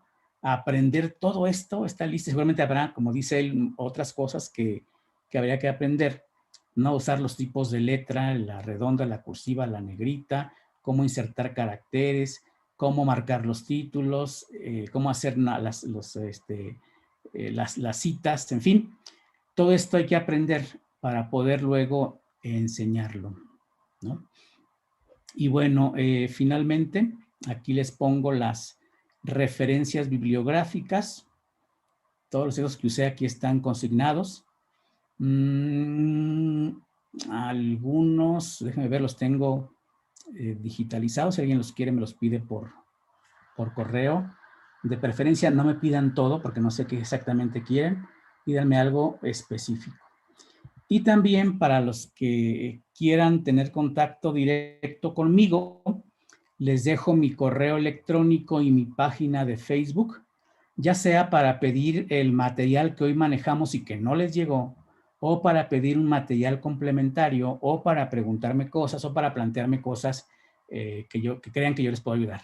Recuerden que mi especialidad es la enseñanza del lenguaje escrito, ¿no? Especialmente. Bueno, dejo de compartir para escuchar las preguntas, para ver sus planteamientos. Yo leeré en silencio esta vez lo que me comenten en el chat para no repetir las preguntas que me quieran hacer. Adelante. Gracias, maestro Enrique. Bueno, esta mañana ha sido parte de un recorrido muy interesante. El día de hoy nos llevó a revisar antecedentes de la sesión anterior y agradecemos mucho el tratamiento de preguntas que no se atendieron en la sesión, en el espacio de la sesión, sin embargo, las trae al tratamiento del día de hoy y se abordan. También nos llevó de una manera muy interesante, según revisé también en el chat, en un ejercicio transversal entre la explicitación de las concepciones de nuestros acompañantes y el planteamiento conceptual y tratamiento didáctico del tema del día de hoy. Y bueno, usted se habrá dado cuenta del mundo de preguntas que han generado y de opiniones tan interesantes de nuestras compañeras y compañeros.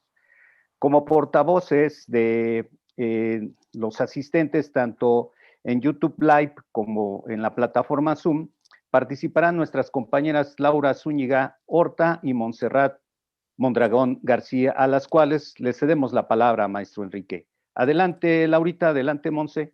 Igual, si no han hecho preguntas, es el momento a los que están escuchándonos de hacer preguntas, porque a lo mejor no se les ocurrió ninguna, pero en este momento pueden plantearnos sus preguntas y las vamos leyendo. Adelante. Excelente observación, maestro Lepe. Efectivamente, estamos pendientes de las preguntas que estén cayendo. Voy a empezar por hacerle una que están repitiendo, se repitió varias veces en YouTube Live. Le traigo el planteamiento de la maestra Miriam Ábalos. ¿Qué estrategia usar para identificar las ideas principales de un texto? Claro. Es que no sé si hacerlo práctico, y si nos dé tiempo para hacerlo práctico, solamente se lo platico y luego lo hacemos práctico. Yo siempre prefiero hacerlo práctico. A ver, en un trabajo con docentes y con alumnos, les he pedido que, primer paso, ¿no? Pues te voy a decirlo con pasitos. Un textito sencillo, de preferencia texto expositivo, ¿no? Científico o expositivo. Leemos el texto y acto seguido les pido a los profes que simplemente me cuenten los párrafos.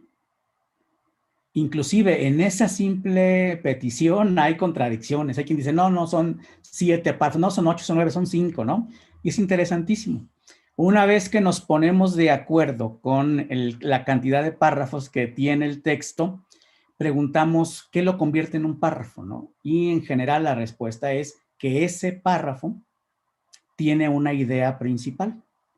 Y entonces analizamos las 3 o 4 partes en que se divide ese párrafo suelen tener 3 oraciones, 4 oraciones, y preguntamos, a ver, de estas 3 oraciones, ¿cuál será la más importante? ¿No? Y entonces en la discusión, porque es más rico en discusión, empezamos a platicar de esta, pero todo esto hay que irlos guiando a los alumnos o a los docentes, ¿no? Es decir, a ver, vamos a ver si aquí sí estamos identificando perfectamente las oraciones del párrafo y cuál te parece de las 3 la más importante y por qué.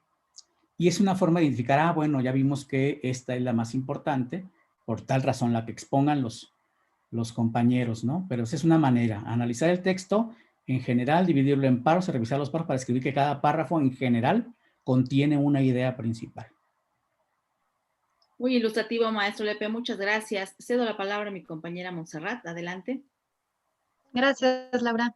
Maestro Enrique, bueno, ha sido muy clara toda su exposición. Ha habido muchos comentarios en Zoom. Apenas nos están empezando a llegar algunas preguntas.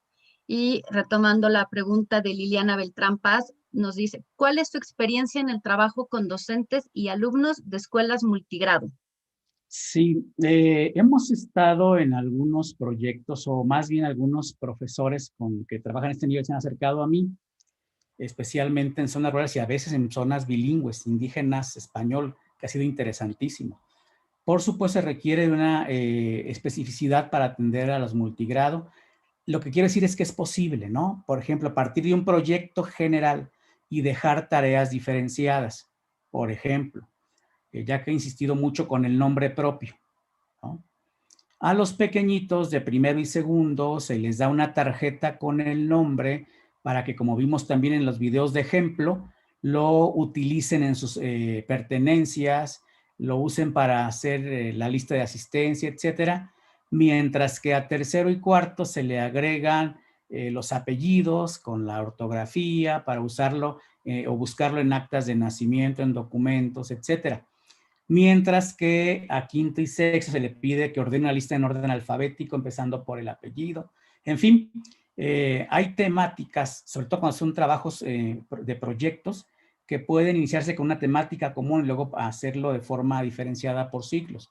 Lo que quiero decir es que la idea de trabajar modalidades didácticas centradas en prácticas sociales aplica para los alumnos regulares de educación especial o inclusive para alumnos indígenas o para alumnos de contextos rurales y multigrado. Muchas gracias, maestro Enrique. Laura. Gracias, Monse. Maestro Lepe, la maestra Rosy Pérez nos plantea lo siguiente. Una pregunta. ¿Usted ha dado clases en primer grado de primaria? Nos gustaría mucho escuchar su experiencia en la enseñanza de la lectoescritura, por favor.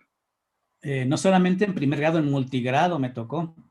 Entonces tenía que atender de primero a sexto en una comunidad, ya que me pregunta, me provoca, le voy a contar, en la que no había luz eléctrica, no había drenaje, había que ir al baño allá al monte con una vara para que no se acercaran los cerdos, se lo digo así, pero así era, ¿no? A veces escuchaba ruidos extraños al lado de mi cuarto del maestro, y era que las vacas se habían metido a explorar el salón de clases, ¿no? Un solo salón, un solo lugar. Entonces, esa es mi experiencia en cuanto a lo social.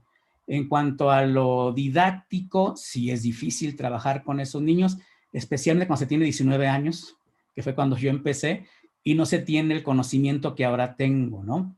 Entonces, sí he trabajado, sí me ha tocado sufrir, me ha tocado aprender con los niños, pero creo, porque también he trabajado ya recientemente, invitado por maestros, a comunidades, es posible darles a los niños, especialmente los más desfavorecidos, darles el derecho de acercarse a los diferentes tipos de texto que rodean su vida, ¿no?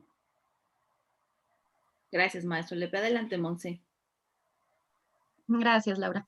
Maestro Enrique, Horacio Ortega Garduño nos pregunta, ¿qué tan afirmativo es que el acto de leer surge de una necesidad y asimismo el proceso de comprensión surge como una necesidad que se cimenta con el paso del tiempo? Estoy de acuerdo, es decir, y esa necesidad hay que aprovecharla.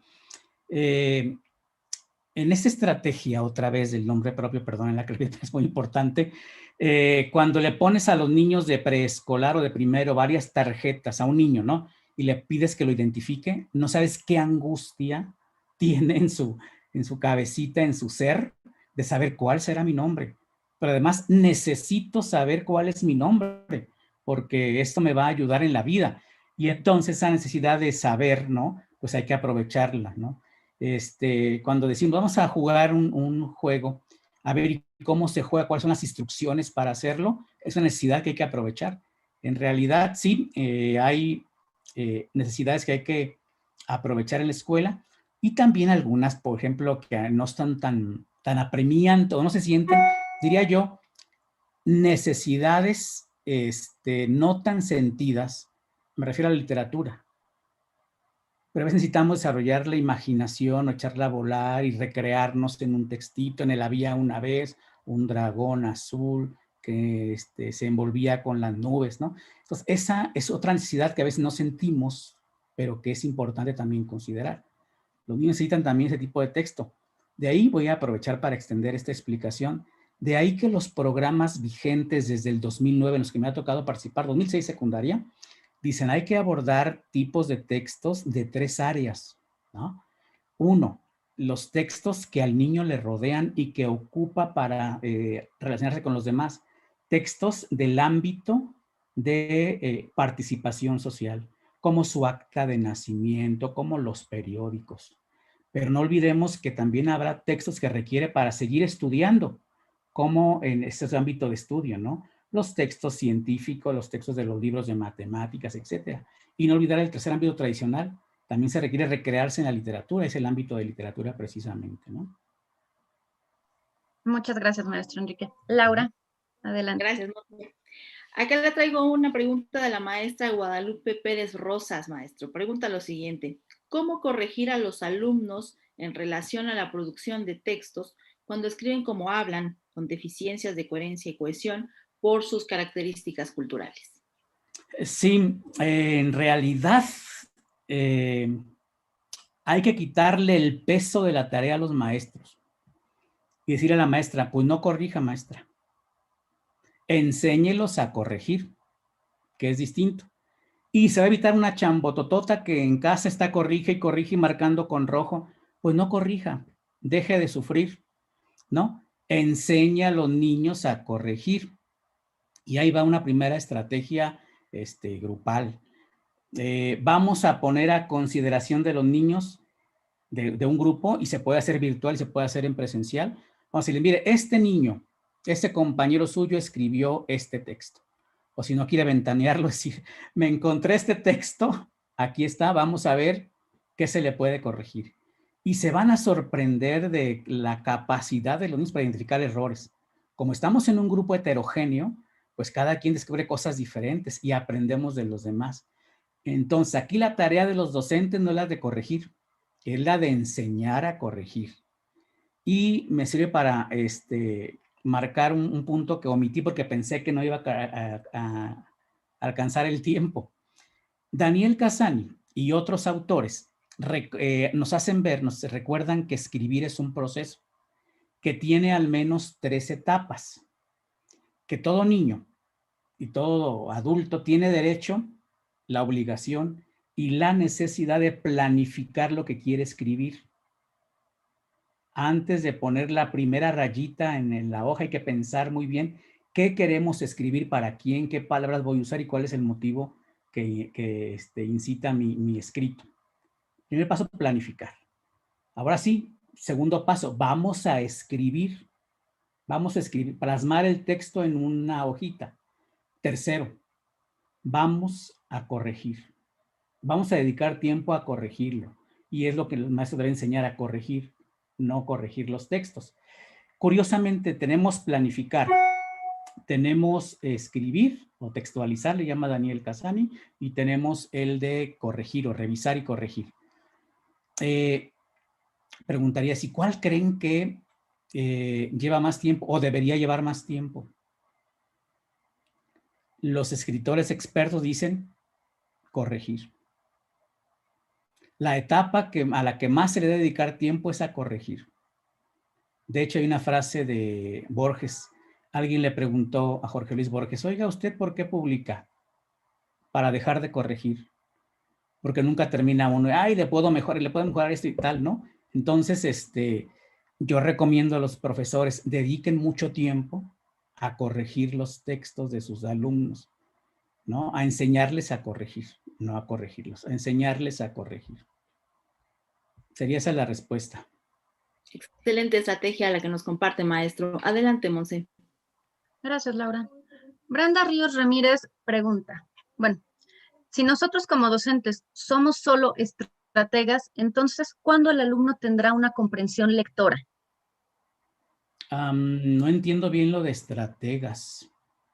A ver si lo entiendo. Voy a releer porque lo estoy viendo acá. Si nosotros como docentes somos solo estrategas, bueno, es que yo no he dicho eso y a lo mejor por eso me confundo, pero déjame ver. Quizás se refiera, no logro entender. A ver si me ayudas. ¿Tú tienes alguna idea que quiso decir? O si Brenda Ríos nos reescribe su pregunta, ¿no? Pero a ver, pero Tomás, hay una posible respuesta. Cuando los niños comprenden un texto, por hablar de escuelas, del ámbito escolar, desde preescolar. Si tú a un niño le lees un texto, y digo texto, no cuento, si le lees un texto, el niño al escucharlo lo puede comprender, aunque no lo lea por sí mismo, va a empezar a tener nociones de qué tipo de texto es, de para qué sirve, de qué quiere decir esto. Entonces, desde preescolar. Y como hemos dicho el día de hoy con mucho énfasis, y hasta segundo de primaria o después de segundo lo puede hacer de manera autónoma. Pero mientras en preescolar y primero y segundo, el alumno depende mucho del docente para poder comprender lo que está leyendo, porque se hace que el docente le lee o le da pistas, ¿no? Por eso se llama, y dice el programa de estudios, la lectura autónoma se espera hasta después de segundo grado, hasta finalizar segundo grado, mientras no es autónoma. Depende de muchas cosas, ¿no? Desde el texto que va con la imagen, de la instrucción del profesor, de la discusión con el grupo, de muchas cosas. A lo mejor eso responde la pregunta, perdón, de Brenda, ¿no? Muchas gracias, maestro Enrique. Laura, adelante. Gracias, Monse. Le traigo una pregunta, maestro, que ha sido más o menos repetida en YouTube Live. Este planteamiento es del maestro Juan Cortés Lomelí y dice, en relación con todo lo que ha comentado, ¿cómo se puede medir la comprensión lectora? Claro. Yo creo que en eso somos expertos, ¿no? Porque constantemente lo hacemos. Yo cuando quiero medir la comprensión lectora suelo usar, porque luego los liberan, los reactivos que se han usado en PISA, en el caso de los grandes, ¿no? Y en otros casos he usado inclusive los de, se me va a ir el nombre, de esto que les miden a un niño la velocidad y luego también la comprensión, ¿cómo se llama? CISAT. También puede tener preguntas interesantes. Es decir, justo en lo que somos expertos es en responder a los niños, preguntar a los niños y luego medir sus respuestas, ¿no? No creo que haya mucha dificultad, pero si gusta algún texto específico, con mucho gusto lo puedo ofrecer. Recordando que hay varios niveles de lectura, ¿no? Desde la lectura que pide a los niños que expresen algún comentario sobre o opinión sobre un texto, hasta donde se pide que localicen un dato específico dentro de una lectura. Entonces sí, hay que ver a qué nivel se refiere, porque incluso vamos a decir que en el caso de preescolar, a un niño se le puede preguntar lo que escuchó y estaríamos midiendo comprensión lectora. De acuerdo, maestro. Monse. Gracias, Laura. Justo en este sentido, Janet Lucio Pérez nos hace la pregunta de que si entonces la lectura de rapidez es apropiada para esta época o tendríamos que cambiarla por una lectura de comprensión. Yo creo que aquí va a estar el asunto de qué fue primero el huevo o la gallina, ¿no? Tan comentado. Hay una corriente que expresa que se requiere velocidad lectora para comprender los textos. Hay otra que dice lo contrario, que se requiere comprender y así la gente se hace más veloz leyendo. Yo estoy en favor, como he venido diciendo, de la segunda. Cuando una persona comprende lo que lee más rápido. y tenemos muchas evidencias. Cuando una persona lee rápido, a veces no comprende y tenemos muchas evidencias, ¿no? Entonces yo creo que lo que importa es que las personas comprendan lo que lean. Y hay otra cosa que ahorita dije, ¿por qué no lo puse? Si me sobró tiempo, porque hay otro detalle que también tenía preparado para acá. Ah, no, sí lo mandé en el segundo documento que compartí, donde se habla de velocidad lectora. Y se dice esto, ¿no? Se lee más rápido en silencio, ¿no? Y se lee más lento en voz alta. Lo cual dice, pues sería preferible que leyeran rápido en voz, porque vas comprendiendo, que leer en voz alta, ¿no? Y entonces, no recomiendo la lectura en voz alta si si al mismo tiempo no hay comprensión. No tiene caso ser veloces si no se comprende lo que lee. Yo recomiendo priorizar la comprensión y tendremos como consecuencia gente que lee no solamente con buena dicción, sino también velozmente. Gracias, maestro Enrique. Laura, adelante. Gracias, Monse. La maestra Soledad García González pregunta lo siguiente.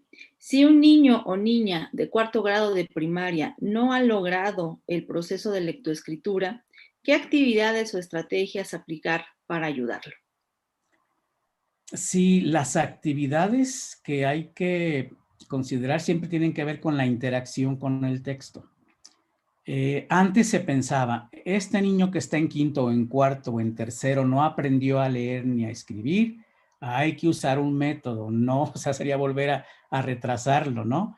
Lo que hay que hacer, pedirle a este niño tareas específicas con, otra vez, contextos de circulación social, donde haya la imagen o el apoyo visual, con tareas específicas, ¿no? Y sobre todo un propósito de lectura. Si a un niño le pide, vas a leer esto, ¿para qué, profe? ¿Para medirte la comprensión lectora? Pues no, no va a funcionar. Bueno, ahora quiero que leas esto para que me localices unas fechas, ¿no?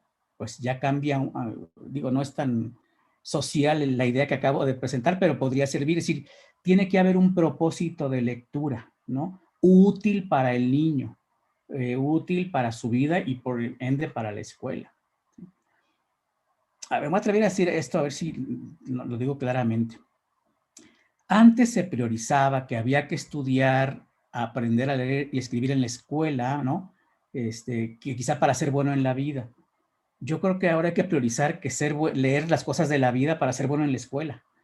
Porque cuando leemos las cosas de la vida tienen sentido y tienen significación y se aprenden mejor.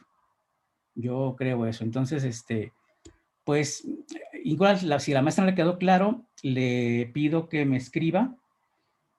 A ver si no, déjenme ver, tengo un textito que quiero compartir una vez con todos, un librito que escribí para el extinto INEE, ahora se llama Mejor Edu, con un texto que escribí con estrategias para leer textos históricos. Si me tardo mucho ahorita en buscarlo, se los debo, para la siguiente, y si no está en la red, está en la red, pero déjeme ver si les puedo compartir ahorita. Y a esa maestra que nos preguntó eso, le pediría que en la red busque mi libro que se llama Estrategias para la comprensión de textos históricos, y ahí vienen estrategias puntuales para hacerlo. No lo encontré, se los debo para la siguiente. Gracias, maestro. Monse, adelante. Gracias, Laura.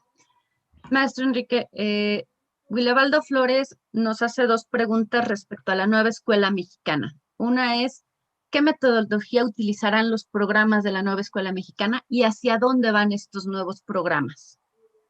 Bueno, en realidad no sé hacia dónde van.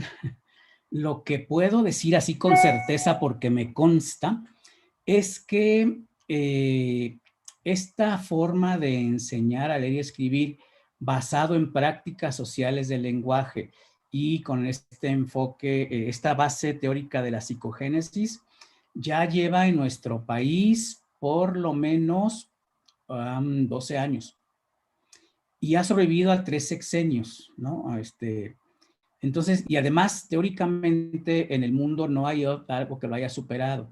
Yo creo que puede continuar, que al menos en lo que a mi ámbito de conocimiento compete, que es la enseñanza y el aprendizaje del lenguaje, continuaremos con este enfoque porque ha demostrado que es lo mejor para los alumnos, ¿no? No tanto quizá para muchos maestros que no entienden la forma de hacerlo diferente, pero está funcionando no solamente en México, es una tendencia especialmente de Sudamérica, ¿no? En Argentina llevan un currículum basado en prácticas de lenguaje y aspectos muy comunes, muy semejantes a México. También tuve oportunidad de revisar el currículum de Colombia, de Costa Rica, bueno, revisé todos, ¿no? Y en general, por lo menos 6 países tienen esta tendencia que se está volviendo, por lo que yo veo, internacional. Y en algunos casos también en algunos lugares de España se ha manejado esto, ¿no? Entonces, en conclusión, yo creo que se van a retomar estos enfoques en los siguientes modelos educativos. Gracias, maestro Enrique. Laura, adelante. Gracias, Monse. El maestro Roberto Madrigal Zapata pregunta, maestro Lepe, si podría compartirnos alguna metodología global o activa para trabajar con alumnos con discapacidad intelectual.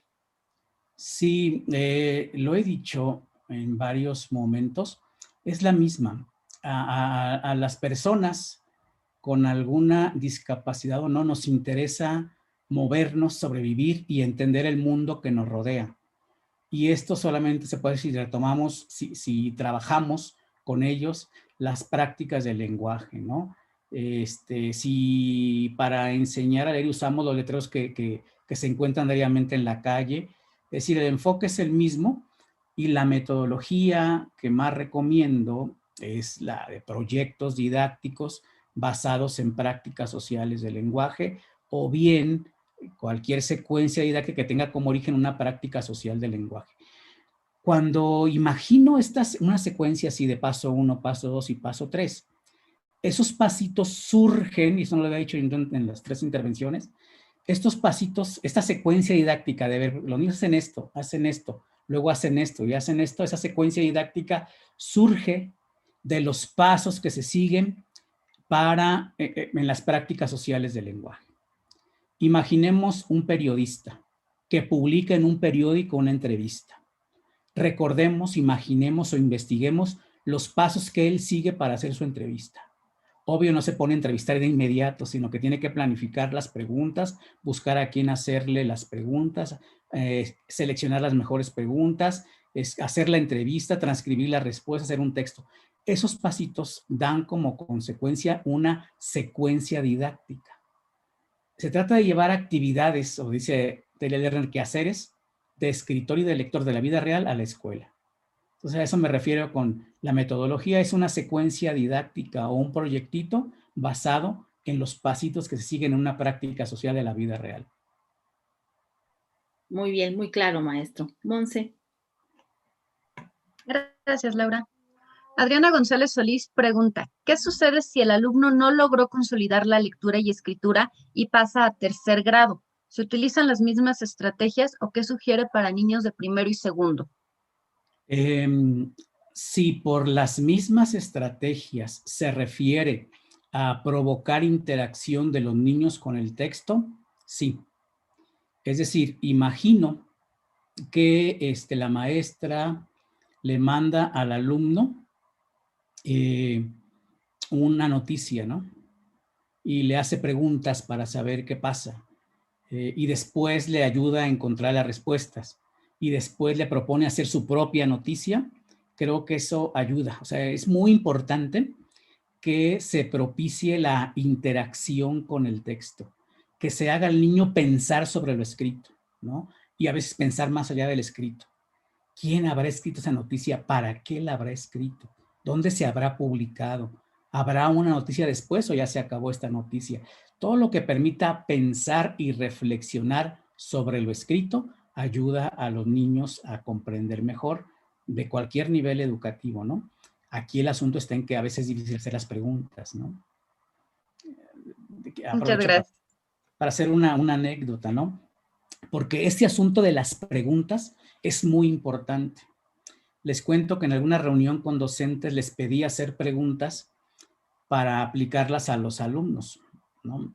Me acuerdo que era de secundaria y era un cuento. Mi estrategia desde ese día es, profe, ¿ya hiciste las preguntas? A ver, pásamelas. Te las regreso, profe, contéstalas tú. Si las puedes responder, están bien. Si no, hay que hacerlas de nuevo. Porque en aquella ocasión un maestro preguntó, ¿cuál es el ambiente del cuento? Y yo le planteé al grupo de maestros de español, a ver, primero contéstenmelo ustedes. Creo que fue una hora y cuarto discutiendo. Dije, mejor esa pregunta no se la pongan a los alumnos, si no la podemos responder nosotros, ¿no? Entonces sí es muy difícil, importante aprender a hacer las preguntas, ¿no? Para que los niños interactúen con los textos. Muchas gracias a mis compañeras Montserrat y Laurita por ser las portavoces de muchas opiniones y preguntas de nuestro auditorio, tanto en YouTube Live como en la plataforma Zoom. Y la verdad que quisiéramos quitarle otra hora de exposición, maestro Enrique, pero ya le quedamos a deber la sesión anterior.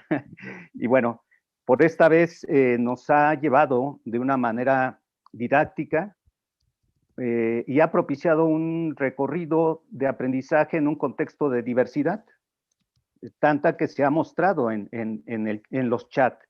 Y en ese sentido, bueno, se aprecia que ha sido significativa la temática de la conferencia que genera estas dos asesorías. En este sentido, la Dirección General de Educación Primaria, cuya titular es la maestra María Pureza Carvajal Juárez, y el gran equipo de trabajo que ha conformado, agradecemos la disertación del día de hoy.